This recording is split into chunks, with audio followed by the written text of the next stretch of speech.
শহীদ president Ziaur রহমানের ৪৪তম শাহাদাত বার্ষিকী উপলক্ষে নাসিক ৮ নং ওয়ার্ডে আলোচনা, দোয়া ও মিলাদ মাহফিল অনুষ্ঠিত হয়েছে।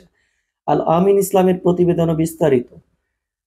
বিএনপির প্রতিষ্ঠাতা ও স্বাধীনতার ঘোষক শহীদ প্রেসিডেন্ট জিয়াউর রহমানের ৪৪তম শাহাদাত বার্ষিকী উপলক্ষে নাসিক ৮ নং ওয়ার্ডে আলোচনা, দোয়া মাহফিল ও তবারক বিতরণ অনুষ্ঠিত হয়েছে। শুক্রবার ৩০শে মে নাসিক ৮ নং ওয়ার্ড জেলেপাড়া পুল তিতাস গ্যাস গেট সংলগ্নে নাসিক ৮ নং ওয়ার্ড যুবদল নেতা রহমতুল্লাহর উদ্যোগে ৮ নং ওয়ার্ড যুবদল আয়োজিত এই অনুষ্ঠান অনুষ্ঠিত হয়। উক্ত অনুষ্ঠানে নাসিক ৮ নং ওয়ার্ড যুবদল নেতা রহমতুল্লাহর সভাপতিত্বে প্রধান অতিথি হিসেবে উপস্থিত ছিলেন আহ্বায়ক নারায়ণগঞ্জ মহানগর যুবদল মনিরুল ইসলাম সজল।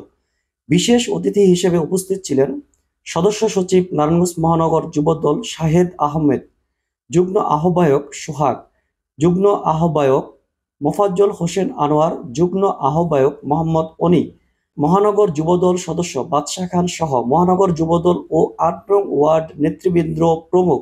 আয়োজনে নাসিক ৮ নং ওয়ার্ড যুবদল। শহীদ রাষ্ট্রপতি জিয়াউর রহমান সাহেবের আজকে ৪৪তম শাহাদাত বার্ষিকী। এই শাহাদাত বার্ষিকী উপলক্ষে আমরা জাতীয়তাবাদী যুবদল নারায়ণগঞ্জ মহানগর আমাদের বিভিন্ন ইউনিটে আমরা শহীদ রাষ্ট্রপতির জিয়াউর রহমানের স্মরণে দুস্থদের মাঝে খাবার বিতরণ এবং বিভিন্ন মানুষকে বস্ত্র বিতরণ সহ বিভিন্ন কর্মকাণ্ড আমরা ৫ দিনব্যাপী কর্মকাণ্ড হাতে নিয়েছি।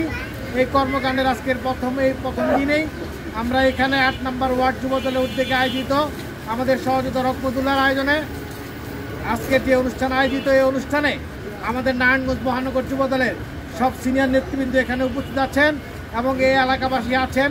আমরা বলতে চাই, আমাদের নেতা এই দেশকে স্বাধীনতা দিয়েছিল। আমাদের দেশনেত্রী বেগম খালেদা জিয়া স্বৈরাচার বিরোধী আন্দোলনের মাধ্যমে দেশকে একটি সামরিক শক্তি, একটি স্বৈরাচার শক্তি থেকে দেশকে মুক্ত দিয়েছিল এবং আমাদের নেতা তারেক রহমানের নেতৃত্বে এই ফ্যাসিবাদী শক্তির বিরুদ্ধে আমরা 17.5 বছর আন্দোলন সংগ্রাম করে একটি স্বাধীন বাংলাদেশের গণতান্ত্রিক পরিবেশ বাস্তবায়ন করার লক্ষ্যে আমাদের নেতা কাজ করছেন। আপনারা আমাদের জন্য দোয়া করবেন। আগামী দিনে আমরা যে ভোটের অধিকারের যে সংগ্রাম করেছি, সেই সংগ্রাম মাধ্যমে আমরা যেন মানুষকে ভোটের অধিকার ফিরে দিতে পারি।